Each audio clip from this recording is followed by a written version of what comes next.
जय हिंद मेरे प्यारे साथियों। आशा करता हूँ आप सभी बहुत बढ़िया होंगे, बहुत अच्छे होंगे। तो हमारी जो मॉडर्न हिस्ट्री वाली सीरीज़ चल रही थी, क्लास 12th की हिस्ट्री वाली, जो कि बिपिन चंद्र साहब द्वारा लिखी गई थी किताब, ये उसका पार्ट 10 है। हमने इससे पहले चैप्टर 1 कंप्लीट कर लिया है। चैप्टर 1 में हमने देखा 18वीं सदी के समय का जो भारत था, उसमें क्या क्या चीज़ें हुई, कैसे कैसे क्या, मतलब मुग़लों का शासन देखा हमने, फिर मुग़लों का पतन देखा, औरंगजेब की मृत्यु के बाद कौन कौन लोग आए, किस किस ने किससे युद्ध किया। हमने राजपूत शासन के बारे में पढ़ा, मराठा शासन के बारे में पढ़ा, सिख साम्राज्य के बारे में पढ़ा, और भी हमने मतलब काफ़ी सारे, हैदर अली के बारे में पढ़ा जो मैसूर का शासक था। हैदर अली ने अंग्रेज़ों को हराया था। तो इस तरीके से हमने देखा कि कौन सा साम्राज्य किस शासक के समय पर अपने पीक पर था, और उसके बाद में उनकी मृत्यु के बाद में उनके अंदर आंतरिक युद्ध छिड़ गए, और किस तरह अंग्रेज़ों ने इन आंतरिक युद्ध और आंतरिक द्वंद्व का फायदा उठाकर उन शासकों पर आक्रमण किया और उनको कब्जे में लिया, हराया। तो इस तरीके से हमने देखा कि अंग्रेज़ों ने धीरे धीरे करके जो बाकी शासक थे, बाकी राजा वगैरह थे, वो सब आपस में लड़ झगड़ रहे थे, और उनकी आंतरिक कमजोरी का फ़ायदा उठाकर उन सभी पर कब्जा कर लिया और सभी को हरा डाला। आपको पता, मैसूर में जब हैदर अली था, हैदर अली, HAIDER, हैदर स्पेलिंग, चलो खैर देख लेना हैदर अली की, हैदर अली, इसने जब अंग्रेज़ों को हराया था, उस समय पे एक ट्रीटी साइन हुई थी कि जो मराठा और इधर से और जो शासक थे, ये लोग जब हैदर अली के ऊपर अटैक करेंगे, मैसूर के ऊपर, तो अंग्रेज़ों को अपनी सेना भेजनी पड़ेगी सहायता के लिए। और हुआ क्या कि जब मराठा लोग आए हैदर अली के ऊपर मैसूर पर अटैक करने के लिए, तो अंग्रेज़ों ने मना कर दिया कि हम तो नहीं भेजते, उखाड़ना है उखाड़ ले। उसने फिर भाई ये हैदर अली मतलब अकेला पड़ गया, और उस वक्त फिर हैदर अली हार गया था। तो उसके बाद में फिर टीपू सुल्तान आया। हैदर अली बेसिकली हैदर अली की मृत्यु हो गई थी, कोई कहते हैं कि जो है क्षय रोग से, कोई कहीं कैंसर लिखा हुआ है, तो बेसिकली उनकी मृत्यु जो हुई थी वो बीमारी के कारण हुई थी। उसके बाद में हैदर अली के जो बेटा था टीपू सुल्तान, वो आया था, और जो उस समय युद्ध चल रहा था वो ड्रॉ पे ख़त्म हुआ था, कोई जीत हार कुछ हो ही नहीं थी। ठीक, उसके बाद में फिर टीपू सुल्तान ने फिर से लड़ाई करी और टीपू सुल्तान हार गया और मारा गया था। तो इस तरह हमने देखा कि अंग्रेज़ों ने एक एक करके चुन चुन कर किस तरीके से अपने शासन को आगे बढ़ाया, प्रशासन को आगे बढ़ाया, कंपनी के नाम से। कंपनी का नाम था सिर्फ, लेकिन इनको तो ये था कि भाई कंपनी के नाम से हम धीरे धीरे एक एक रुपया क्यों ले, हम तो पूरा गुल्लक ही उठा सकते हैं, पूरा जो तिजोरी है वही उठा सकते हैं, पूरी तिजोरी, मतलब हम तो भारत पर कब्जा आराम से कर सकते हैं। ठीक है, तो चलिए आगे देखते हैं। भारत में यूरोपियों का प्रवेश और अंग्रेज़ों की विजय। अभी हमने मोटा मोटी आइडिया ले ही चुके थे कि अंग्रेज़ों की विजय जो है उसका मुख्य कारण यही रहा कि उस समय के जो साम्राज्य थे, जो भी राजा महाराजा थे, उनके आंतरिक विवाद चल रहे थे, और हर उसमें मतलब अपने ही, जैसे कहते हैं ना कि अपने ही धोखा देते हैं, तो अंग्रेज़ों ने हर राज्य के अंदर एक विभीषण ढूंढ लिया था, और उस विभीषण के साथ मिलकर अंग्रेज़ों ने फिर उस राज्य को कब्जा लिया। अंत में वो जो विभीषण था उसको भी मार दिया गया था, अंग्रेज़ों के द्वारा मार दिया, कठपुतली बना लिया या हरा दिया गया, मतलब बेसिकली। तो अब इसका थोड़ा सा और इसके बारे में आगे पढ़ते हैं, जानने की कोशिश करते हैं कि आगे था क्या। यूरोप के पूर्वीय व्यापार में एक नया अध्याय, यूरोप के साथ, जो यूरोप का मतलब जो पूर्वीय व्यापार था उसका एक नया, ये हेडिंग है, ठीक है। यूरोप के साथ भारत के व्यापारिक संबंध बहुत पुराने थे, यूनानियों के ज़माने के हैं। मध्यकाल में यूरोप और दक्षिण पूर्व एशिया के साथ भारत का व्यापार अनेक मार्गों से चलता था। मध्यकाल के दौरान से ही एशिया में इस व्यापार का अधिकांश भाग अरब व्यापारियों और जहाजियों द्वारा चलाया जाता था। जो एशिया के अंदर इस टाइप का जो अधिकांश व्यापार था वो अरब के व्यापारी थे, और जहाजी मतलब जहाज वगैरह जहाजियों के द्वारा चलाया जाता था। और इसके भूमध्य सागरीय और यूरोप भाग पर इटली वालों का लगभग एकाधिकार था। तो भूमध्य सागर और यूरोप वाला भाग जो था उस पर तो इटली वालों का एकाधिकार था, ठीक है। और एशिया में अरब व्यापारी जहाजी द्वारा चलाया जा रहा था। एशिया का माल यूरोप तक पहुंचने से पहले अनेक राज्यों से और हाथों से गुजरता था, फिर भी यह व्यापार बहुत लाभदायक होता था। वर्ष 1453 में उस्मानिया सल्तनत ने जब एशिया माइनर को जीत लिया था, 1453 की बात चल रही है, ये 15वीं शताब्दी की, ठीक है। जब उस्मानिया सल्तनत ने एशिया माइनर को जीता तब कुस्तुनतुनिया पर अधिकार कर लिया, तो पूर्व और पश्चिम के बीच के पुराने व्यापारिक मार्ग तुर्कों के नियंत्रण में आ गए थे। जो पूर्व और पश्चिम के बीच के जो पहले मतलब पुराने व्यापारिक मार्ग थे उस पर तुर्कियों का नियंत्रण आ गया। इसके अलावा यूरोप और एशिया के व्यापार पर वेनिस और जेनेवा के व्यापारियों का अधिकार था। जो यूरोप का व्यापार हुआ, एशिया का व्यापार हुआ, वेनिस जेनेवा के व्यापारियों का, और वे पश्चिमी यूरोप के नए राष्ट्रों खासकर स्पेन और पुर्तगाल को इन पुराने व्यापारिक मार्गों से होने वाले व्यापार में भागीदारी नहीं बनाना चाहते थे। इसलिए पश्चिमी यूरोप के देश और व्यापारी भारत और इंडोनेशिया के स्पाइस आइसलैंड मसाले के द्वीप के लिए नए और अधिक सुरक्षित मार्गों की तलाश करने लगे। तो हुआ क्या था कि जो पश्चिमी यूरोप के देश जो थे और जो भारत के व्यापारी थे, वो भारत और इंडोनेशिया के बीच जो स्पाइस आइसलैंड, जो मसाले का द्वीप के नाम से फेमस है, उसके लिए क्योंकि आपने देखा तुर्कियों का उधर एकाधिकार हो गया था। अब जब रास्ते से बीच पे जा रहे हैं, जो कि आज भी आप देखेंगे कि रास्ते बीच में जब जहाज़ से कोई माल आता है तो उधर हार्ब संधि जो थी, वहाँ से आते आते ईरान ने कह दिया कि यहाँ से गुजारोगे तो टपका दिए जाओगे। उधर अमेरिका ने जो है कुछ अटैक वटैक कर दिए थे, जो खबरें सुनने में आई थी। तो ये चीज़ें कोई नई नहीं। व्यापार करने के लिए समुद्री मार्ग बहुत ज़्यादा जरूरी था, और जिसका समुद्र पर कब्जा था उसका समझ लो पूरे ओवरऑल व्यापार पर भी उसी का एकाधिकार आप समझ सकते हैं। क्योंकि आपने यहाँ से कोई चीज़ें, मान लो मसाले इंडोनेशिया वगैरह साइड से आपने मसाले लिए और उसको बेचने के लिए आप कहीं दूसरी जगह जाएंगे तो कैसे जाएंगे? समुद्र के रास्ते होकर जाना पड़ेगा। यदि आप वो मसाले लेकर बेच ही नहीं पाएंगे तो व्यापार का मतलब ही नहीं है। और इस समुद्री मार्ग पर जिसका कब्जा है, जिसका एकाधिकार है, उसका अधिकार इनडायरेक्टली इस पर भी है और इस पर भी है। इन दोनों के बीच की लिंक तो यही है, यही टूट गई तो ये दोनों क्या ही कर रहे हैं, ठीक है। तो उस समय और आज भी वही है, समुद्र मार्ग पर जिसका सबसे ज़्यादा कब्जा है उसकी शक्ति सबसे ज़्यादा है।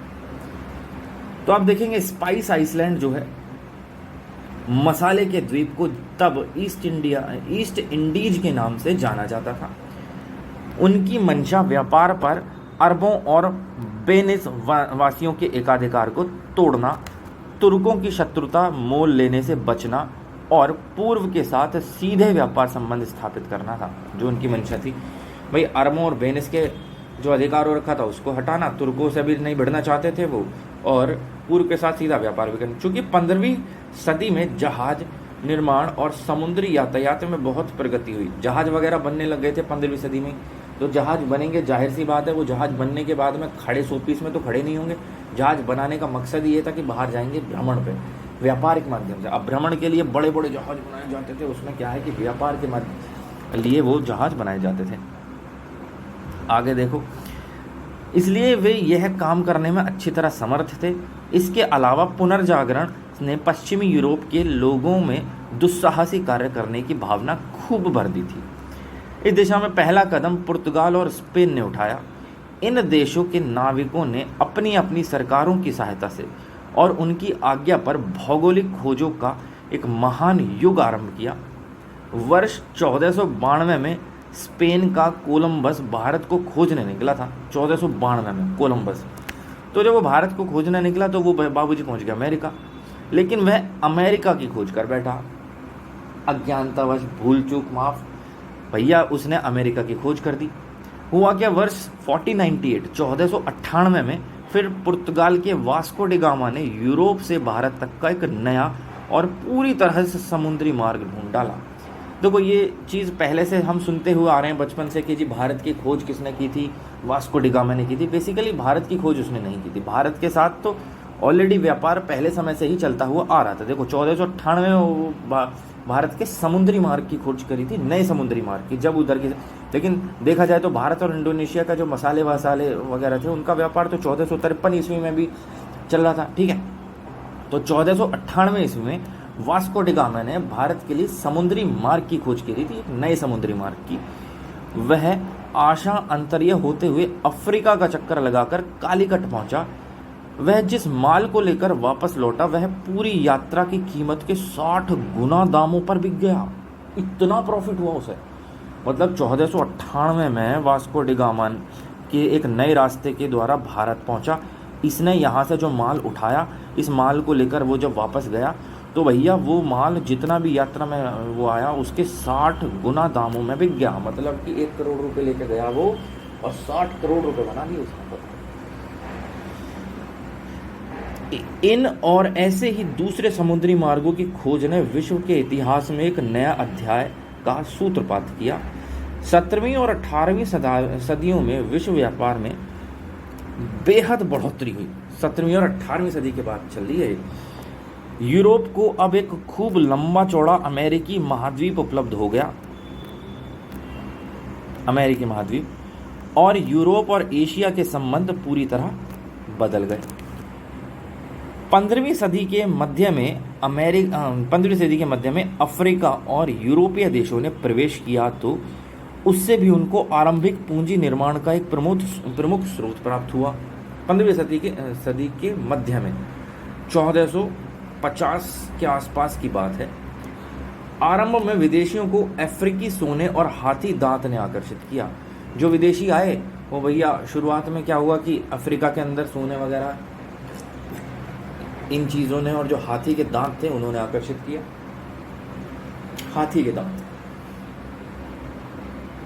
लोग बाग क्रूअल्टी तो शुरू से ही करते हुए आए हैं बेजुबान जानवरों पर, और मुझे नहीं लगता कि कोई उल्का पिंड टकरा करके डायनासोरों का नाश हुआ होगा। ये साला मनुष्य ने ही किया होगा। मनुष्य ही इस पृथ्वी, इस संसार, इस ब्रह्मांड के लिए सबसे घातक बीमारी है। खैर, परंतु हुआ कि बहुत जल्द ही गुलामों का व्यापार अफ्रीका के साथ व्यापार का प्रमुख भाग बन गया। गुलामों का व्यापार होने लगा। पहले तो सोना और हाथी दांत का ही व्यापार होता था, लेकिन फिर अफ्रीका के साथ गुलामों का व्यापार बन गया। 16वीं सदी में इस व्यापार पर स्पेन और पुर्तगाल का एकाधिकार रहा। 16वीं सदी की बात चल रही है, मतलब 1500 और 1600 के बीच की। 1500 और 1600 के बीच की, ये तो पता ही होगा। सदियाँ, 16वीं सदी का मतलब 1600 की तरफ बढ़ना, 17वीं सदी का मतलब 1700 की तरफ बढ़ना, 18वीं सदी का मतलब 1800 की तरफ बढ़ना। ठीक है। बाद में इस व्यापार में डच, फ्रांसीसी और अंग्रेज व्यापारी छा गए। अब लास्ट में तो आपको पता है कि अंग्रेज व्यापारी ही लास्ट तक रहे। हालांकि फ्रांसीसी जो व्यापारी थे, फ्रांसीसी जो उस समय एक शख्स था फ्रांसीसी का डुप्ले, इतना खतरनाक आदमी था, इतना खतरनाक। उसके अंग्रेजों के साथ 3 युद्ध हुए और 3 में से 2 जीता डुप्ले। फिर अंग्रेजों ने चालाकी से, मतलब कि छल कपट करके उसे जो है हराया। जब भी डुप्ले को नहीं हरा पाए, डुप्ले तो अपने फ्रांस चला गया था वापस, कंप्लेंट कर दी थी इन्होंने फ्रांस में ऊपर, तो डुप्ले को रिप्लेस कर दिया। तो उसके बाद में ये जो फ्रांस को हरा पाए थे। डुप्ले ने इनकी, मतलब कहते हैं ना, छठी का जो है दूध याद दिला देना। अंग्रेजों के नाक में दम कर रखा था डुप्ले ने। बहुत काबिल था, बहुत। खासकर 1650 के बाद अनेक वर्षों तक हजारों अफ्रीकियों को गुलाम बनाकर वेस्ट इंडीज व उत्तरी और दक्षिणी अमेरिका में बेचा जाता रहा। अफ्रीकी लोगों को कारखानों का माल लेकर गुलामों का व्यापार करने वाले जहाज यूरोप से अफ्रीका पहुंचते। जो कारखानों का माल था उसको लेकर जो गुलामों का व्यापार करने वाले जो जहाज थे, ठीक है, यूरोप से अफ्रीका पहुंचते। अफ्रीका के तटों पर नीग्रो लोगों से माल की अदला बदली करते। फिर इन दासों को लेकर, दास मतलब गुलाम, दासों को लेकर अटलांटिक पार करते। वहां बागानों और खदानों की औपनिवेशिक पैदावार से उनकी अदला बदली करते। देखो कितनी अदला बदली हो रही है। नीग्रो लोगों से अदला बदली करी माल की, उसके बाद वो इन दासों को लेकर आगे चले गए, बागान और खदानों के औपनिवेशिक पैदावार, उनसे अदला बदली कर ली और फिर इस माल को यूरोप में बेच देते थे। तिकोने व्यापार से होने वाला यही बेपनाह मुनाफा था जिस पर इंग्लैंड और फ्रांस की व्यापारिक श्रेष्ठता स्थापित हुई। पश्चिमी यूरोप और उत्तरी अमेरिका की समृद्धि अधिकांश तक गुलामों के इसी व्यापार पर और गुलामों के मेहनत से चलने वाले बागानों पर निर्भर थी। जो वो गुलाम मेहनत करते थे उससे जो बागान चला करते थे उस बागान पर निर्भर थी, और उस गुलामों का व्यापार जो होता था इसी व्यापार पर मूलतः निर्भर हो गई थी अधिकांशतः। पश्चिमी यूरोप और उत्तरी अमेरिका की समृद्धि। इसके अलावा क्या हुआ कि दास व्यापार और दासों की मेहनत से चल रहे बागानों के मुनाफे से ही वह पूंजी बनी जो 18वीं और 19वीं सदी की औद्योगिक क्रांति में काम आई। तो इसी दास व्यापार और दासों की मेहनत से जो बागान चल रहे थे उसके बाद में इतना सारा पैसा इकट्ठा हो पाया जो 18वीं 19वीं सदी की औद्योगिक क्रांति जब आई थी, तो वही पैसा उस औद्योगिक क्रांति में काम आया। बाद में भारत से ले जाई गई दौलत ने भी ऐसी ही भूमिका निभाई, जो भारत से दौलत ले जाई गई थी, ठीक है। 16वीं सदी में ही यूरोप के व्यापारियों और सैनिकों ने एशियाई देशों में घुसने और फिर उनको अधीन बनाने का लंबा सिलसिला शुरू कर दिया था। 16वीं सदी में बेहद मुनाफा देने वाले पूर्वी व्यापार पर लगभग एक सदी तक पुर्तगालों का एकाधिकार रहा। एक सदी तक भारत में भी पुर्तगाल ने कोचीन, गोवा, दीव और दमन में अपने व्यापारिक केंद्र खोले। पुर्तगालियों ने आरंभ से ही व्यापार के साथ शक्ति का भी प्रयोग किया। इस काम में उन्हें समुद्र पर राज करने वाले अपने हथियारबंद जहाजों की श्रेष्ठता से मदद मिली। जैसा कि इसकी शुरुआत जो है आप देखेंगे 15वीं सदी के शुरुआत में हुई थी, जब जहाज़ों की खोज होने लगी थी। 1458 जहाज़ों की खोज की, और ये जो समुद्री मार्ग ढूंढा था ये तभी तो हुआ था जब जो ऑलरेडी रास्ते थे व्यापार वाले उन पर दूसरे लोगों ने जो है एकाधिकार कर लिया था। तुर्की आ गए थे, तुर्कियों के नियंत्रण में आ गया, और यही सब चीज़ें हुई। तो इसलिए उन्होंने एक नए रास्ते की जो खोज हुई थी पुर्तगालियों के लिए, वास्को डी गामा ने करी 1498 में। तो आप देखेंगे जहाज की जो बनने की शुरुआत थी वो 15वीं सदी के शुरुआत से ही होने लगी थी। और जहाज बनना एक तरह से क्रांति टाइप का था कि भाई समुद्री मार्ग का सही ढंग से उपयोग करना। फिर जहाज़ों का मॉडिफिकेशन हुआ, उसमें हथियार वगैरह सब चीज़ लाने लगे, और उस प्रकार जैसा कि मैंने पहले बताया और आज भी जिसका समुद्र पर कब्जा था उसका सभी तरह के व्यापार पर कब्जा रहा। और समुद्र पर पुर्तगालियों ने उस वक्त अपना बेहतरीन हिसाब किताब कर लिया था। जहाज एक शानदार जहाज थे, एक सदी तक इनका कब्जा रहा। भारत में भी कोचीन, गोवा, दीव एंड दमन में इन्होंने अपने व्यापारिक केंद्र खोल डाले। उसके बाद क्या हुआ कि जमीन पर भारत और एशिया की सैनिक शक्ति बहुत अधिक थी, भारत की और एशिया की, मगर उनके मुकाबले मुट्ठी भर पुर्तगाली सैनिक और जहाजी समुद्र में अपनी स्थिति बनाए रखने में सफल रहे। क्योंकि जमीन पर तो लड़ दोगे बेटा, लेकिन समुद्र के राजा तो वही बने रहे। मुगलों की जहाज रानी के लिए खतरे पैदा करके वे मुगल सम्राटों से भी अधिक व्यापारी संबंधी छूटें लेने में सफल रहे। मतलब मुगलों के लिए उन्होंने समस्या पैदा करी। फिर क्या हुआ, जब मुगल ऑलरेडी इधर साइड में राज कर रहे थे, तो वो जब आए, अब मुगलों का तो आपको पता ही है, जब इन आंतरिक फूट डलने लगे, एक दूसरे से लड़ने लग गए, उसके बाद में मुगलों इन जो बाहर से विदेशी लोग आए थे उन्होंने इस चीज़ का फ़ायदा उठाया, और जो वो व्यापार कर रहे थे उसमें छूट उन्हें मिल गई, टैक्स वगैरह में, सब चीज़ों में। गोवा पर 1510 में अधिकार करने वाला अल्फांसो डी अल्बुकर्क जब वायसराय था, 1510 में गोवा पर अधिकार करा था अल्फांसो डी अल्बुकर्क ने। वो जब वायसराय था तब फारस की खाड़ी में स्थित हरमुज को से लेकर मलाया में स्थित मलक्का तक और इंडोनेशिया के स्पाइस आइलैंड तक एशिया के पूरे समुद्र तट पर पुर्तगालियों ने एकाधिकार जमा लिया था। देख रहे हैं आप, पुर्तगालियों ने सब जगह एकाधिकार कर लिया था। मेन चीज़ क्या है, मान लो ये कोई आइलैंड है, ठीक है, गोवा समुद्र के किनारे हो गया, एक आइलैंड इधर कोई हो गया, ये भी समुद्र के किनारे, एक कोई यहाँ देश है, इस पे जो समुद्र के किनारे वाला इलाका उस पर इनका एक अधिकार हो गया, है ना। कोई इधर की साइड रहा देश के, वो समुद्र के साइड, उस पर भी इनका एक अधिकार हो गया। अब देखा जाए तो समुद्र को जो रास्ते जोड़ रहे हैं, ठीक है, उन पर पुर्तगालियों, ये मैं उदाहरण दे रहा हूँ, पुर्तगालियों का एक अधिकार हो गया। अब बच के जाओगे कहाँ, हैं बताओ, समुद्र पर हमारा एक अधिकार हो गया, कहाँ बच के जाओगे। तो इन्होंने वही चीज़ का, तो बहरहाल उन्होंने भारत के तटीय क्षेत्र पर भी कब्जा कर लिया। फिर उन्होंने तटीय क्षेत्र पर भी कब्जा करना आरंभ किया और अपना व्यापार तथा अपना अधिकार क्षेत्र बढ़ाने और यूरोपीय प्रतिद्वंदियों से अपने व्यापारिक एकाधिकार को सुरक्षित रखने के लिए लगातार इन्होंने लड़ाइयाँ लड़ी। लेकिन अंत में होता क्या है, पुर्तगाली भी हार जाते हैं, बाद में अंग्रेज ही आते हैं और अंग्रेज को फिर बाद में भारतीयों द्वारा हरा दिया जाता है। समय लगा, क्रांतियाँ हुई और बलिदान दिए गए, लेकिन अंत में जीत हुई भारतीयों की। समुद्री डकैती और लूटपाट में भी वे पीछे न रह सके, मतलब पीछे नहीं रहे। समुद्र में डकैती वगैरह, लूटपाट मचाना, ये सब, अमानवीय अत्याचार करने और अव्यवस्था फैलाने में भी उनका हाथ रहा पुर्तगालियों का। उनके बर्बर व्यवहार के बावजूद भारत में कुछ इलाकों पर उनका कब्जा लगभग एक सदी तक बना रहा। आप देखेंगे इस तरीके की जो बर्बरताएं थी, इनडिसिप्लिन, ब्रिटिशों की एक खास बात थी, वो डिसिप्लिन के साथ आते थे, उनका गोल क्लियर था। इनका क्या था, बाकी लोगों को, जैसे मैं मुग़ल की बात करूं तो मुग़ल में छोटे छोटे राजा, इनके पास हो गए 1000-2000 लोग इसके समर्थक में, 1000-2000 इसके समर्थक में हो गए, एक दूसरे से ही लड़ने लग जाएंगे कि मैं राजा हूँ, मैं ताकतवर हूँ, मैं राजा हूँ, मैं ताकतवर हूँ। और बाहर का तीसरा, अंग्रेज लोग इसी चीज़ का फ़ायदा उठाते थे। तो उनका डिसिप्लिन, उनका गोल बहुत क्लियर था। उनको राजा नहीं बनना था, अंग्रेज़ों में जो भी लोग हैं किसी को राजा नहीं बनना था, उनको सिर्फ व्यापार करना था।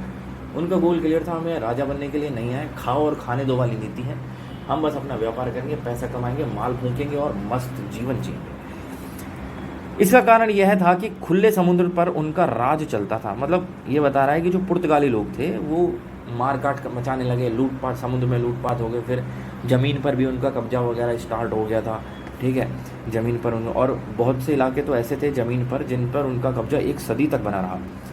तो इसका कारण क्या था कि जो खुले समुद्र पर उनका राज चलता था। मैंने कहा कि जिसका समुद्र पर राज होगा उसका व्यापार पर राज होगा। उनके सैनिक और प्रशासक कड़े अनुशासन के पाबंद थे। देखो डिसिप्लिन, ये रहा कड़े अनुशासन। और चूंकि दक्षिणी भारत साम्राज्य से बाहर था, दक्षिणी भारत साउथ इंडिया वाला, इसलिए मुगलों की ताकत का सामना उनको नहीं करना पड़ा था। 16वीं सदी के उत्तरार्ध में इंग्लैंड और हॉलैंड और बाद में फ्रांस उभरती हुई व्यापारिक और प्रतिद्वंदी शक्तियां थीं। जो 16वीं सदी का उत्तरार्ध था उसमें इंग्लैंड हुआ, हॉलैंड हुआ और बाद में फ्रांस, उभरती हुई व्यापारिक शक्तियां बनी है।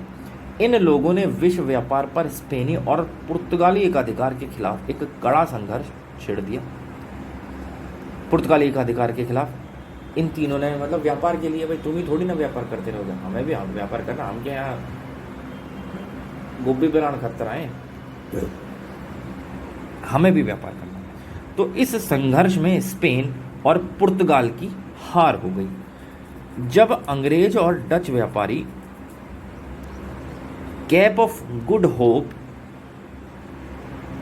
होकर भारत जाने वाले रास्ते का प्रयोग करने लगे और पूर्व में अपना साम्राज्य बनाने की दौड़ में शामिल हो गए, अंत में इंडोनेशिया पर डचों का और भारत, श्रीलंका और मलाया पर अंग्रेजों का अधिकार हो गया। अब देखो आगे हुआ क्या। वर्ष 1602 में Dutch east India company, Dutch east company मतलब ईस्ट इंडिया कंपनी की स्थापना हुई। देखो ईस्ट इंडिया कंपनी ये थी जो भारत में इधर की साइड से, इधर ये देखो गोवा, ये रहा गोवा, गोवा यहाँ आ गया, ठीक है। तो जो इधर की साइड से आते थे ईस्ट साइड में, तो भाई ईस्ट इंडिया कंपनी हो गई। तो पुर्तगाली, यूरोपी वगैरह अब सब इधर की साइड से आ रहे हैं, ठीक है, तो ईस्ट इंडिया कंपनी टाइप की हो गई। अब क्या था कि वर्ष 1602 में डच ईस्ट इंडिया कंपनी की स्थापना हुई। याद रखना ये वर्ष 1602 में डच वालों की।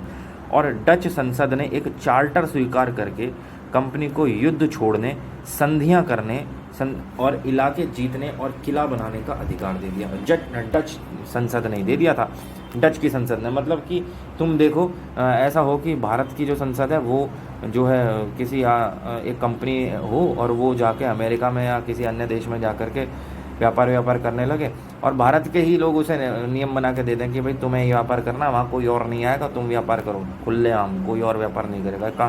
कहाँ पारित हो गया? भारत की संसद में। It's like that. तो उन्होंने इलाके जीतने और किले बनाने का अधिकार दे दिया। मतलब अपनी संसद ने दूसरे देश में जाके ये कर्म कांड करने का इजाज़त दे दी, अपनी खुद की संसद ने। मतलब दूसरे देश के लिए नियम कोई अन्य देश के लोग बना रहे हैं।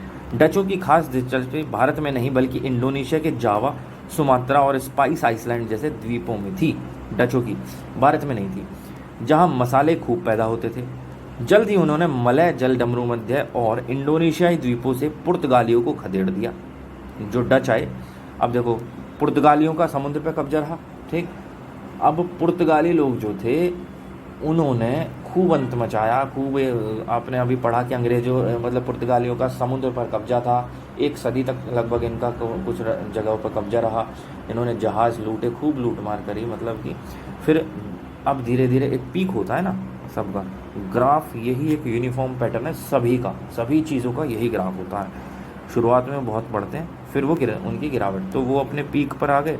डच आए, डचों ने इनकी पीकनेस को गिराना स्टार्ट कर दिया, ठीक है।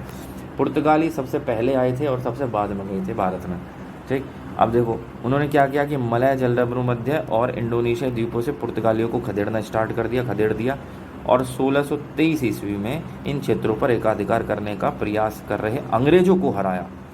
डच ने अंग्रेजों को भी हरा दिया 1623 ईस्वी में। उन्होंने पश्चिमी भारत में गुजरात के सूरत, भड़ौच, कैम्बे और अहमदाबाद, केरल के कोचीन, मद्रास के नागपत्तनम, आंध्र के मसूलीपट्टनम, बंगाल के चिनसुरा, बिहार के पटना और उत्तर प्रदेश के आगरा नगरों में भी व्यापार केंद्र खोले। मतलब बेसिकली अपने व्यापार केंद्र, ऑफिस खोल दिए, कंपनियां खोल दी, ठीक है। किसकी बात चल रही है? डचों की बात चल रही है, ठीक, डचों की। अब देखो क्या हुआ, 1602 ईस्वी में डच ईस्ट इंडिया कंपनी आई और 1602 से मतलब 21 सालों के अंदर अंदर इन्होंने सब तिया पाँचा कर दिया। इंडोनेशिया से पुर्तगालियों को भगा दिया, 1623 ईस्वी में अंग्रेजों को हरा दिया और बहुत सारी अपनी कंपनियां खोल मारी इन्होंने, जो है गुजरात में ले और केरल में ले, उत्तर प्रदेश में ले, हर जगह, मतलब इनके बिहार वगैरह सब जगह। वर्ष 1658 में उन्होंने पुर्तगालियों से श्रीलंका को भी जीत लिया था, 1658 में, ठीक है। श्रीलंका भी इन्होंने, डचों ने जीत लिया पुर्तगालियों से 1658। तो अब पुर्तगाली आप देखेंगे, उनका जो पुर्तगालियों का मैंने अभी बताया कि मतलब सभी का ग्राफ, तो पुर्तगाली अब इस वाले फेज़ में नहीं, इस वाले फेज़ में प्रवेश कर चुके थे डचों के आने के बाद, और जो डच थे वो इस वाले फेज़ में थे अभी, ठीक है। डच इस वाले फेज़ में थे और पुर्तगाली इस वाले नीचे गिरते हुए फेज़ में थे। आगे देखो, एशियाई व्यापार पर भी अंग्रेजी व्यापारियों की लालच भरी निगाहें जमी थी। पुर्तगालियों की सफलता मसालों, मलमल, रेशम, सोने, मोतियों, दवाओं, पोर्सिलीन और एबोनी से भरे उनके जहाज़ों और इनसे प्राप्त भारी मुनाफों ने अंग्रेज व्यापारियों की भी आंखें चकाचौंध कर दी थी, सब चौंक गए। देखा, आज की डेट में भी आप देखो, ये कोई एक घर है और ये उसका पड़ोसी है, ये दोनों नॉर्मल है, दोनों शांति से जीवन जी रहे हैं। अब अचानक से क्या होता है, ये पड़ोसी जो है फॉर्च्यूनर गाड़ी ले आता है। अब तक ये कुछ नहीं था, अब इसके जो है मतलब तिल मिले मचेंगे, मतलब इसको अच्छी है जी फॉर्च्यूनर है, अब मैं भी फॉर्च्यूनर लाऊंगा, फॉर्च्यूनर नहीं मैं फरारी लेके आऊँगा, मैं ये लेके आऊँगा, मैं ट्रक लेके आऊँगा, कौन सा 100 टेरा ट्रक लेके आऊँगा। मतलब तो मतलब कि ये जो जिज्ञासाएँ होती हैं वो दूसरों को देख करके ही उत्पन्न होती हैं। तो वही चीज़ हुई, अंग्रेज लोग भी जो है पुर्तगालियों की इतने सारे चमक दमक देखकर आकर्षित हुए और वे भी इस मुनाफा देने वाले व्यापार में शामिल होने के लिए बेचैन हो गए। वर्ष 1599 में मर्चेंट एडवेंचर्स नाम से जाने जाने वाले कुछ व्यापारियों ने पूर्व से व्यापार करने के लिए एक कंपनी बनाई। 1599 में, आप समझ रहे हैं, 1599 में मर्चेंट एडवेंचर्स नाम से जाने जाने वाले कुछ व्यापारी थे, उन्होंने पूर्व इलाके से जो व्यापार करने के लिए कंपनी बना दी। इस कंपनी को, जिसे ईस्ट इंडिया कंपनी कहा जाता है, 31 दिसंबर 1600 को महारानी एलिजाबेथ ने एक रॉयल चार्टर के द्वारा पूर्व से व्यापार करने का एकाधिकार दे दिया, समझे। 1599 में तो ये बनी और चार्टर दिया 31 दिसंबर सन 1600 को महारानी एलिजाबेथ ने कि भाई तुम ही व्यापार करोगे सिर्फ, ठीक है। मर्चेंट एडवेंचर्स इसका नाम था पहले, ईस्ट इंडिया कंपनी बनने से पहले मर्चेंट एडवेंचर्स इसका नाम था। 1600 में महारानी ने इसको एक चार्टर दिया। 1608 में इस कंपनी ने भारत के पश्चिमी तट पर सूरत में एक फैक्ट्री खोलने का निश्चय किया, गुजरात के सूरत में। तो देखो, ईस्ट इंडिया कंपनी जो आई थी वर्ष 1599 में मर्चेंट एडवेंचर्स नाम से इसकी शुरुआत हुई। 1600 में चार्टर मिला, 1608 में जो है इसने गुजरात के सूरत में एक कंपनी खोलने का, फैक्ट्री खोलने का निश्चय किया 1608 में। अब आप देखो 1608 की बात चल रही है, उस समय 1623 ईस्वी में ऑलरेडी जो डच वगैरह थे वो शक्तिशाली होने लग रहे थे, उनकी कंपनी काफ़ी पहले खुल गई थी और काफ़ी जगहों पर इन्होंने, डचों ने एकाधिकार कर लिया था, पुर्तगालियों को भगाया था, अंग्रेजों को भी भगा दिया था, ठीक है। श्रीलंका पर कब्जा कर लिया था 1658 ईस्वी में, 1658 में, ठीक है। अब हुआ क्या कि 1599, इसको हाईलाइट कर लेता हूँ यार, 1599 में मर्चेंट एडवेंचर्स के नाम से जानी गई, पूर्व के नाम से व्यापार करने के लिए 31 दिसंबर 1600 को एलिजाबेथ ने चार्टर दे दिया और 1608 में सूरत में इनका फैक्ट्री डालने का निश्चय। तब क्या हुआ कि जो व्यापारिक केंद्रों की फैक्ट्री व्यापारिक केंद्रों को फैक्ट्रियों नाम से ही जाना जाता था। कंपनी ने तब कैप्टन हॉकिंग्स को जहांगीर के दरबार में शाही आज्ञा लेने के लिए भेजा। उस समय क्या था, जब 1608 में गुजरात में इनकी फैक्ट्री डालने की बात आई तो 1600 उस दौरान मुगल बादशाह थे जहांगीर, ठीक है। तो जहांगीर के दरबार में शाही आज्ञा देने के लिए कैप्टन हॉकिंग्स को भेजा। कैप्टन हॉकिंग्स गए भैया। परिणाम स्वरूप हुआ क्या कि एक शाही फरमान के द्वारा पश्चिमी तट की अनेक जगहों पर अंग्रेज कंपनी को फैक्ट्रियां खोलने की आज्ञा मिल गई थी। कैप्टन हॉकिंग्स में पश्चिमी तट की मतलब बहुत सारी जगहों पर जो है शाही फरमान मिल गया इसको और अंग्रेज फैक्ट्रियां खोलने की आज्ञा मिल गई, ठीक है। लेकिन ये जो छूट मिली थी इससे अंग्रेज जो है संतुष्ट नहीं थे। 1615 में उनका दूत सर टॉमस रॉ मुगल दरबार पहुंचा। रॉ मुगल साम्राज्य के सभी भागों में व्यापार करने और फैक्ट्रियां खोलने का अधिकार देने वाला एक शाही फरमान जारी कराने में सफल रहा। अब आप तो इसमें जो ये कैप्टन हॉकिंग्स था, ये कुछ इलाकों के लिए जो पश्चिमी तट वाले इलाके थे, सिर्फ उन पश्चिमी तट वाले इलाकों पर ही जो है व्यापार करने की परमिशन ले पाया था शाही फरमान। लेकिन अंग्रेज खुश नहीं थे। हुआ क्या भैया, ये भी खाने पीने वाला आदमी था और हमारा जो जहांगीर था जो मुगल बादशाह, वो भी सेम प्रवृत्ति का निकला। अब ये भैया जब इसने जो शाही फरमान लेने के लिए इसने पूछा तो इसने भी होगा, कैप्टन हॉकिंग्स ने भी पूरे के लिए, जहांगीर माना नहीं होगा। तो यही कि भैया जहांगीर ने कहा कि हम ठीक है अनपढ़ गवार हैं, लेकिन इतने बड़े बेवकूफ़ थोड़ी ना है कि तुम पूरे उसमें आ जाओगे। मतलब बेवकूफ़ भी हो सकते हैं आ गए, लेकिन तुमसे भी नहीं बन पाएंगे बेटा। तो इसको जो है पश्चिमी तट वाले इलाके में ही भेजा। लेकिन अंत में वही हुआ, बाद में दूसरे वाले गए सर टॉमस रॉ। तो बेवकूफ़ तो वो ऑलरेडी थे, मगर वो बना नहीं पाए थे, ठीक है। उसके बाद में टॉमस रॉ आए और उन्होंने जो है शाही फरमान जारी करवाने में वो सफल हो गया मुगल साम्राज्य के सभी भागों में। बस यहाँ से जो है अंत ये पूछा जाता है क्वेश्चन कि जो क्या ईस्ट इंडिया कंपनी थे उनका सबसे पहला जो दूत गया था वो किसके दरबार में गया था, तो वो गया था जहांगीर के दरबार में। और कैप्टन हॉकिंग्स गया था पहला, उसने पश्चिमी तट के लिए परमिशन ली शाही फरमान के द्वारा। फिर 1615 ईस्वी में सर टॉमस रॉ गया था और उनने जो है पूरे मुगल साम्राज्य के पूरे भाग में व्यापार करने की परमिशन ले ली थी, ठीक। आगे देखो, 1622 में जब सम्राट चार्ल्स द्वितीय ने एक पुर्तगाली राजकुमारी से शादी की तो पुर्तगालियों ने उसे बम्बई का द्वीप दहेज में दे दिया। 1622 ईस्वी की बात चल रही है। सम्राट चार्ल्स द्वितीय ने, ठीक है, पुर्तगाली राजकुमारी से शादी कर ली और उसने क्या करा कि बम्बई का द्वीप दहेज में दे दिया। अब देखो, अंततः गोवा दीव और दमन को छोड़कर पुर्तगालियों के हाथ से भारत में उनके कब्जे वाले सारे इलाके निकल गए। पुर्तगाली जो पहले काफ़ी शक्तिशाली हो गए थे, धीरे धीरे करके गोवा दमन दीव छोड़कर, गोवा दमन और दीव तो रह गए थे, गोवा से तो अभी बाद में भारतीयों ने भगाए हैं, ठीक है। देखो हुआ क्या था, ये बात है 1955 की। देखो ये इससे अलग है। मैं थोड़ा सा गोवा के बारे में बताना चाह रहा हूँ, थोड़ा सा एक मोटा मोटी जानकारी की वास्तव में क्या क्या चीज़ें हुई थी, कैसे कैसे। तो ये बात है 18 अगस्त 1955 की, जब भारत और गोवा, क्योंकि भारत का हिस्सा नहीं था, गोवा अलग देश था, पुर्तगालियों ने अपने कब्जे में ले रखा था, तो इनके बीच में जो राजनीतिक संबंध थे वो टूट गए थे। हुआ क्या था, दमन द्वीप पे जाके इन्होंने कब्जा कर लिया था। उस चक्कर में जो है भारत और इसके बीच में मतलब एक तरह से इस कारण से द्वेष उत्पन्न हुआ और इनके संबंध टूट गए, ठीक है। वैसे और भी बड़े राजनीतिक और व्यावसायिक कारण रहे, लेकिन अंत में हुआ कि 18 अगस्त 1955 में इनके राजनयिक जो संबंध थे वो टूट गए।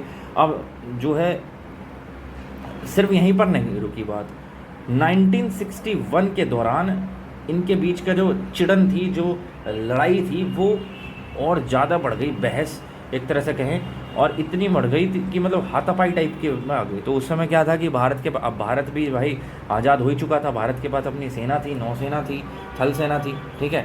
तो भारत ने अपनी थल सेना, वल सेना और नौसेना वगैरह का इस्तेमाल करके जो है वायुसेना का, और क्योंकि मतलब उधर समुद्री इलाका था, उधर दमन एंड दीव वगैरह पे भी इन लोग का कब्जा था। तो 1961 में नौसेना और वायुसेना का इस्तेमाल करके इन्होंने पुर्तगालियों को हरा दिया, खदेड़ दिया वहाँ से। फाइनली हुआ क्या कि 1987 में गोवा भारत का एक पूर्ण राज्य बन गया था, 1987 में। ठीक है, लड़ाई तो 1961 में हो गई थी। ठीक, तो चलो ये थोड़ा सा गोवा के बारे में एक ओवरव्यू टाइप का था।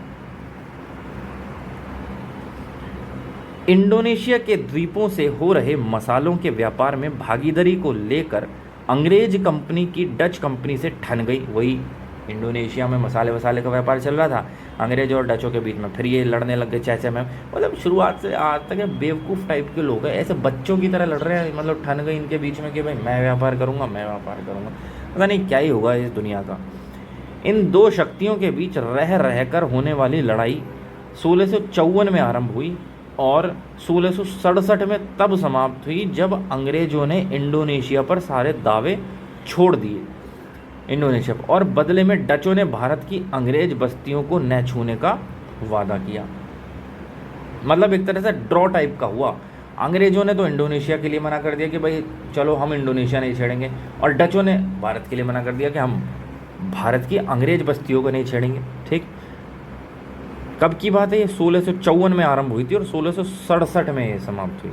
खैर बहरहाल कंपनी के व्यापारिक प्रभाव का विस्तार, जो कंपनी का व्यापारिक प्रभाव था 1600 से 1714 तक। भारत में ईस्ट इंडिया कंपनी की शुरुआत बहुत ही मामूली रही। वर्ष 1623, देखो 1599 में तो ये बनी, 1608 में सूरत में इनका एक फैक्ट्री खोलने का उन्होंने निर्णय लिया। ठीक है, तो 1623 तक इसने सूरत, बड़ौच, अहमदाबाद, आगरा और मसूलीपट्टम में फैक्ट्रियाँ स्थापित कर ली थी।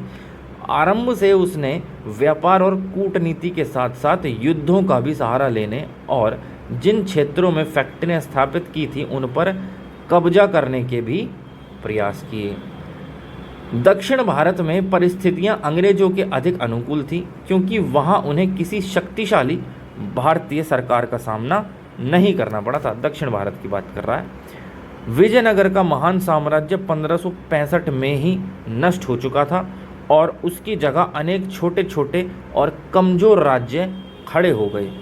उन्हें लालच देकर बहलाना या अपनी सैनिक शक्ति से डराना आसान था।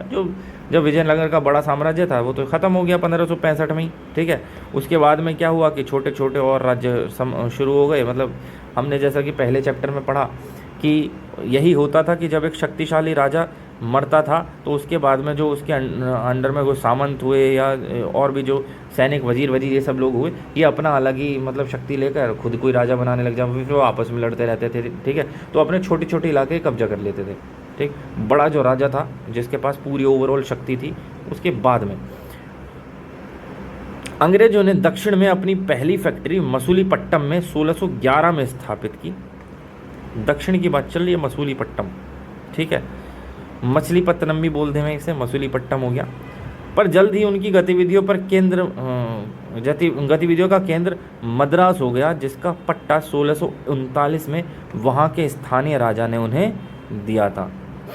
मद्रास, ठीक है, 1639 में वहाँ के स्थानीय राजा जो थे उन्होंने उनको पट्टा दे दिया। राजा ने उनको उस जगह की किलेबंदी करने, उसका प्रशासन चलाने और सिक्के डालने की अनुमति इस शर्त पर दी कि बंदरगाह से प्राप्त चुंगी का आधा भाग राजा को दिया जाएगा। ठीक है, तो मतलब किलेबंदी करने और सिक्के विक्के चलाने की सब चीज़ की परमिशन दे दी।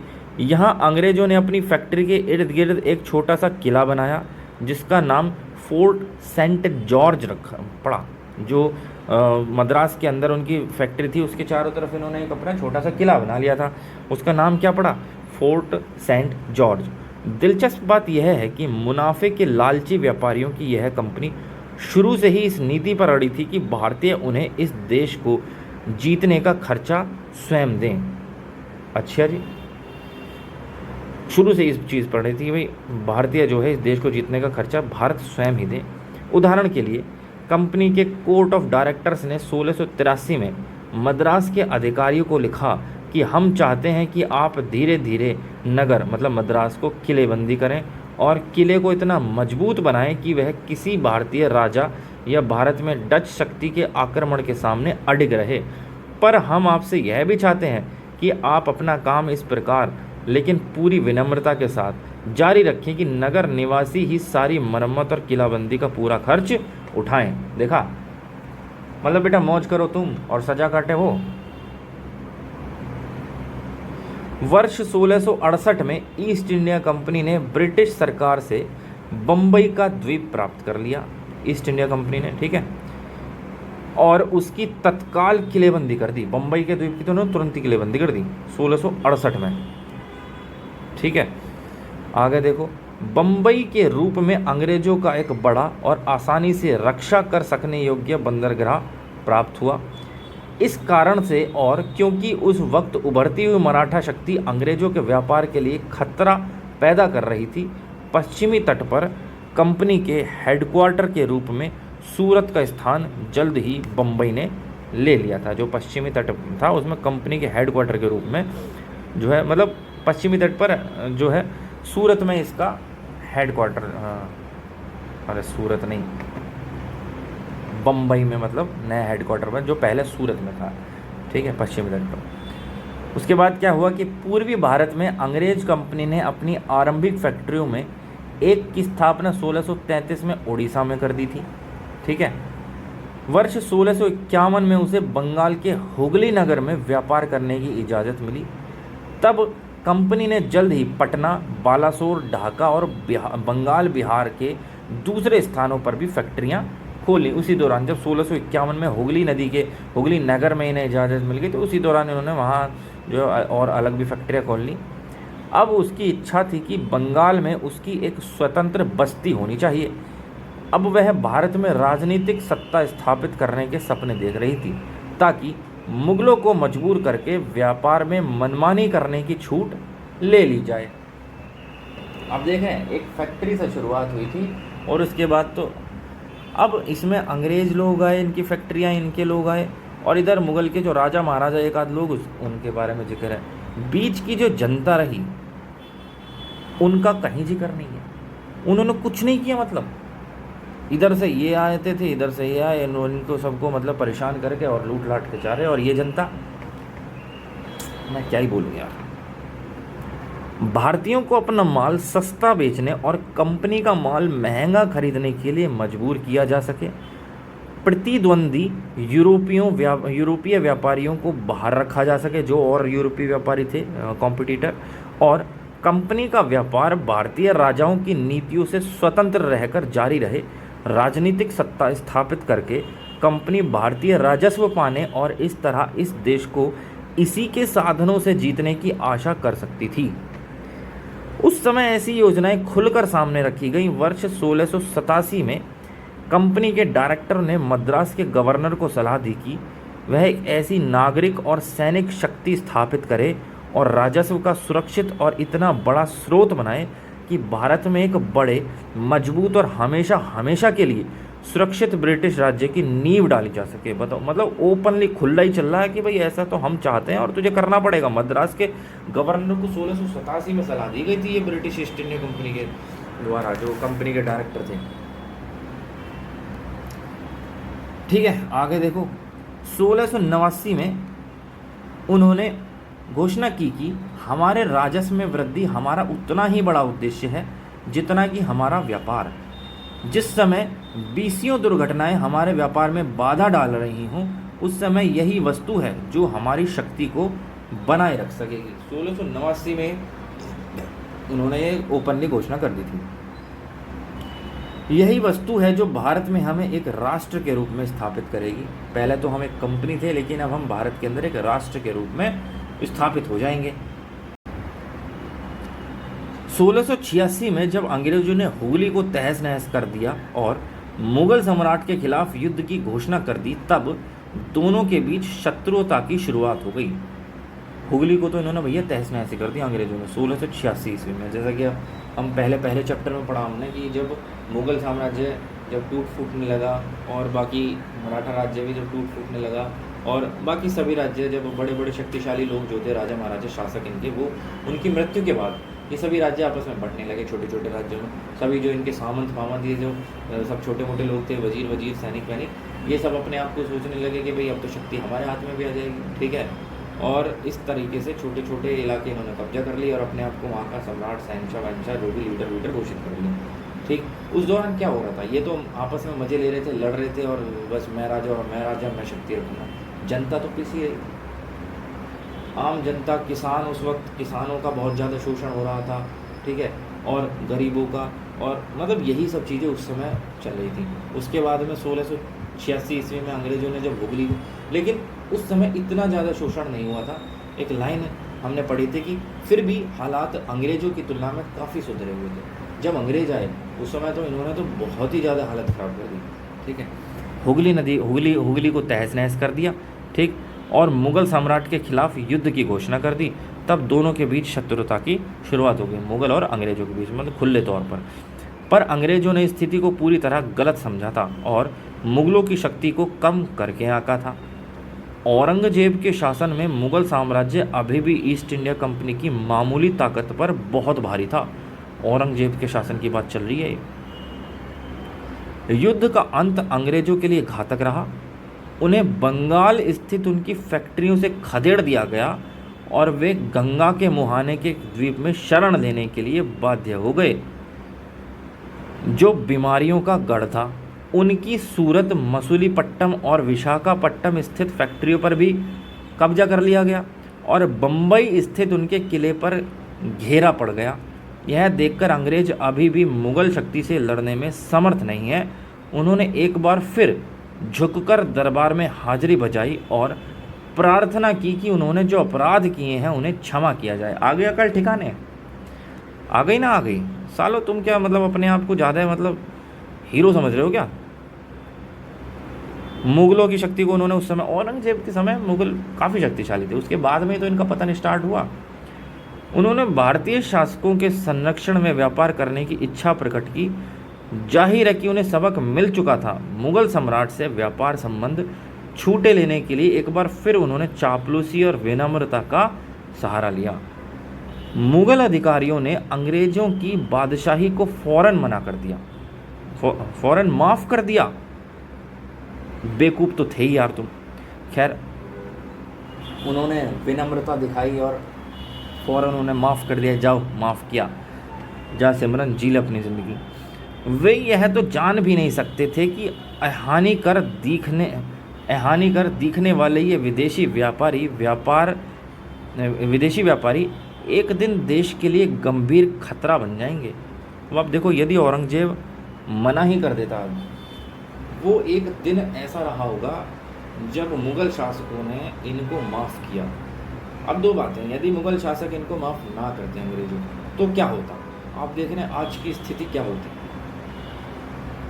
मतलब एक ऐसा निर्णय जिससे पूरा आने वाला भविष्य बिल्कुल ही बदल गया, बिल्कुल ही पलट गया। सपोज़ करो किसी ऐसे पैरेलल यूनिवर्स में जाओ जहाँ पर मुग़ल शासक ने मना कर दिया हो, माफ़ ना किया हो, ठीक है भाई, दो कंडीशन है, या तो माफ़ कर दिया, तो आज माफ़ करने के बाद में जो आज स्थिति है जिस देश की, दुनिया की, वो सब लोगों के सामने। एक दूसरी कंडीशन है कि माफ़ ना किया होता और अंग्रेज़ों को खदेड़ दिया होता, सालों को मार दिया होता। जितना वो, जिस तरीके से सुनने में आता है कि मुग़ल शासक कट्टरतावादी थे, इतने ज़्यादा क्रूर शासक थे, तो वो माफ़ कैसे कर सकते हैं? पहले तो, या दोनों बातें एक साथ नहीं हो सकती। या तो अंग्रेज शासक को माफ़ नहीं किया, यदि उन्होंने माफ़ कर दिया इसका मतलब मुग़ल जो है कट्टरवादी नहीं थे, ठीक है। अब जो भी रहे, बहरहाल आपको, हमको, आज की डेट में जिसको भी ये जानकारी है वो इन किताबों को पढ़ कर ही जानकारी हुई है, कोई उस समय फिजिकली मौजूद नहीं था। खैर, तो यदि उस समय, आप ज़रा बताइएगा कमेंट बॉक्स में कि यदि उस समय ऐसा होता कि मुग़ल शासक इसको माफ़ ना करते, मार देते, मार काट मचाते, आप सॉरी, मतलब अंग्रेज़े सबको मारते और खदेड़ देते, उसके बाद में क्या भारत की स्थिति होती, क्या रहता आज की डेट का भारत, कैसा होता, दुनिया कैसी होती? तो ये ज़रा आप कमेंट बॉक्स में बताइए कि आपके हिसाब से क्या चीज़ें हो सकती थी। चलिए आगे पढ़ते हैं। इसके बजाय उन्होंने यह मान लिया कि कंपनी के द्वारा किए जा रहे विदेशी व्यापार से भारतीय दस्तकारों और व्यापारियों को लाभ होता है और इस तरह सरकारी खजाने की आमदनी बढ़ती है। इसके अलावा ज़मीन पर कमज़ोर होने के बावजूद अंग्रेज़ समुद्रों में काफ़ी मजबूत थे और इसलिए वे ईरान, पश्चिम एशिया उत्तरी और पूर्वी अफ्रीका तथा पूर्वी एशिया के साथ होने वाले भारतीय व्यापार और जहाज रानी को पूरी तरह तहस नहस करने में समर्थ थे। इसलिए औरंगजेब ने 1,50,000 रुपये हर्जाना लेकर उन्हें फिर से व्यापार करने की छूट दे दी। 1698 में कंपनी ने सूतानाटी, कालीकता और गोविंदपुरम की जमींदारी प्राप्त कर ली। 1698 की बात चल रही है। औरंगजेब की मृत्यु 1707 ईस्वी में हुई थी। तब तक तो मुगल साम्राज्य काफ़ी शक्तिशाली था। ठीक है, अब हुआ क्या कि सूतानाटी, कलीकाता और गोविंदपुरम की जमींदारी जो 1698 में कंपनी ने प्राप्त कर ली और वहाँ उन्होंने अपनी फैक्ट्री के इर्द गिर्द फोर्ट विलियम नाम का किला बनाया। यही गांव जल्द ही बढ़कर एक नगर बन गया जिसे अब कलकत्ता कहा जाता है। वर्ष 1717 में कंपनी ने सम्राट फर्रुखसियार से एक फरमान प्राप्त किया जिसमें 1691 में उन्हें प्राप्त विशेषाधिकारों को दोबारा मान्यता दी गई और उन्हें गुजरात और दक्कन तक भी बढ़ा दिया गया। अब तो भाई वो जैसे कहते हैं कि उंगली पकड़ कर पहुँचा पकड़ना, उन्होंने उंगली पकड़ के पहुँचा नहीं पकड़ा, उंगली पकड़ के कंधे पे ही चढ़ के बैठ गए। अब उन्होंने गुजरात दक्कन तक बढ़ा दिया। फर्रुखसियार ऐसे नहीं बढ़ाया, फर्रुखसियार बीमार हो गया था। ठीक है, तो अंग्रेज डॉक्टर था, उसने वो गया, उसका इलाज करा तो फर्रुखसियार ने खुश होकर दिया था। ठीक, फ्री ट्रेड। लेकिन हुआ क्या, 18वीं सदी के पूर्वार्ध में बंगाल पर मुर्शिद कुली खान और अलीवर्दी खान जैसे शक्तिशाली नवाबों का शासन था। वे अंग्रेज व्यापारियों पर कड़ा नियंत्रण रखते थे तथा अपने विशेषाधिकारियों के दुरुपयोग से उन्हें रोकते थे। उन्होंने अंग्रेजों को कलकत्ता की किलेबंदी को मजबूत बनाने और नगर पर स्वतंत्र रूप से शासन करने की छूट भी नहीं दी। यहाँ ईस्ट इंडिया कंपनी नवाब का एक जमींदार होकर रह गई।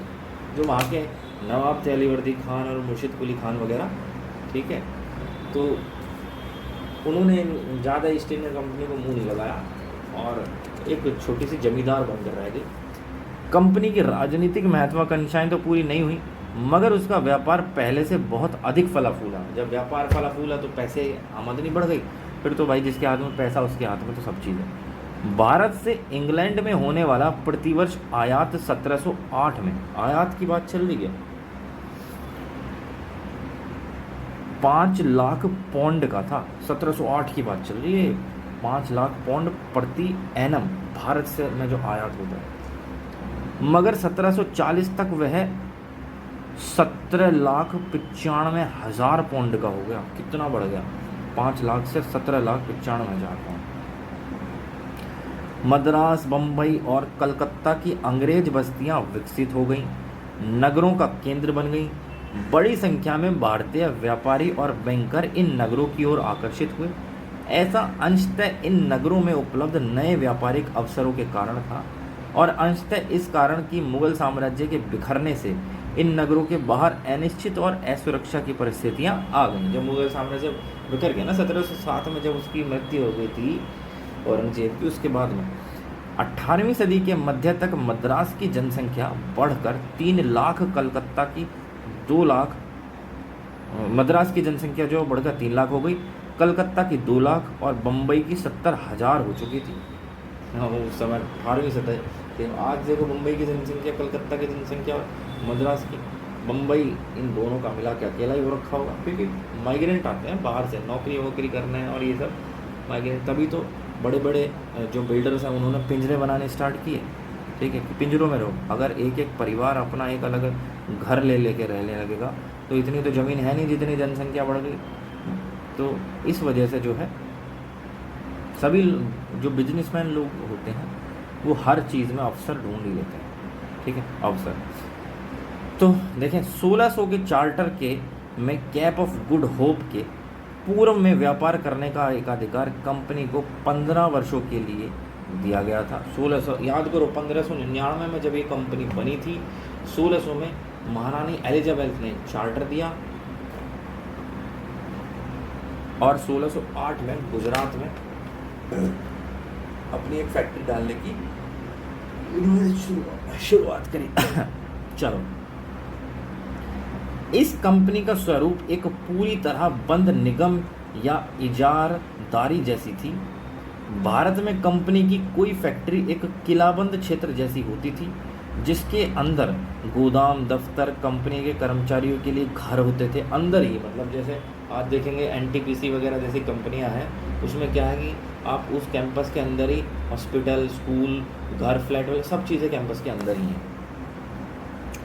ध्यान दें कि इन फैक्ट्रियों में उत्पादन का कोई काम नहीं होता था, कोई भी मैन्युफैक्चरिंग नहीं थी। कंपनी के कर्मचारियों को बहुत कम वेतन मिलता था। उनकी वास्तविक आमदनी का स्रोत तो देश के ही अंदर का वह व्यापार था जिसकी छूट उन्हें कंपनी देती थी। मतलब हम तुम्हें सैलरी दे रहे हैं, लेकिन सैलरी तुम्हें कम लगे, लेकिन हाँ, कम सैलरी के बाद में तुम अपना खुद का व्यापार भी कर सकते हो ना, वो भी तो हम इजाज़त दे रहे हैं। व्यापार करो, जितना कमाना कमाओ, भारत के अंदर ही व्यापार करो, मतलब भारत के चीज़ों से ही व्यापार करो। यहाँ आकर के अपनी चाचा पैपा मत करना, ठीक है।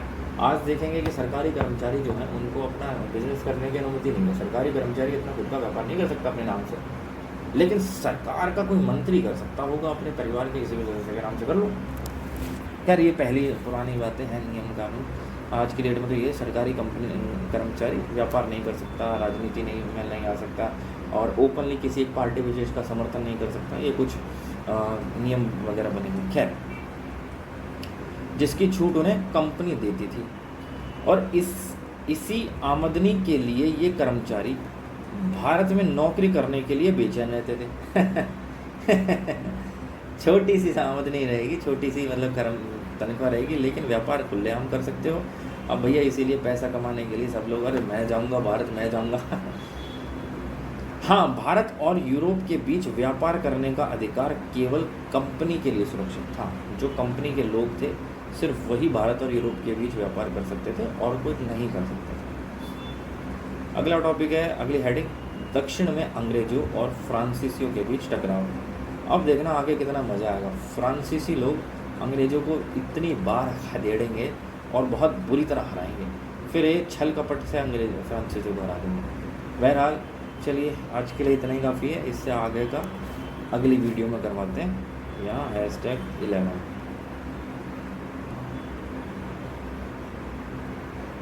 11। तो आशा करता हूँ आपको ठीक लगा होगा कंटेंट, और आप अपनी राय कमेंट बॉक्स में बता सकते हैं। और मैंने एक सवाल पूछा था कि क्या होता यदि औरंगजेब अंग्रेज़ों को माफ़ ना करता, तब क्या होता, किस तरीके से संसार की स्थिति होती, देशों की क्या स्थिति होती यदि औरंगजेब अंग्रेज़ों को मार के भगा देता, पीट पाट के, तो क्या होता। देखा जाए तो दूसरी तरफ अंग्रेज़ों का समुद्र पर कब्जा था, तो अल्टीमेटली अंग्रेज़ जीत जाते बाद में, क्योंकि समुद्र पर कब्जा उन्हीं लोगों का था। खैर जो भी है, तो आप अपनी राय कमेंट बॉक्स में बता सकते हैं। आशा करता हूँ थोड़ा सा मतलब ठीक लगा होगा लेक्चर। मकसद यही है कि एक एक लाइन पढ़ना, एक बार पढ़ना, रिवीजन के रूप में पढ़ना। शॉर्ट नोट्स पढ़ने में ऐसा माइंड में डाउट रहता है कि भाई कहीं कोई टॉपिक या कहीं कोई लाइन छूट ना जाए, इसीलिए एक एक लाइन हम पढ़ते हुए जा रहे हैं। इसके बाद में हम शॉर्ट नोट्स की तरफ मूव ऑन कर सकते हैं, ठीक है, ताकि एक भी लाइन छूटे ना। एक सिंगल लाइन से छोटे से छोटा क्वेश्चन भी यदि आपको दिखे तो वो इसमें कवर हो जाए। तो जय हिंद, धन्यवाद।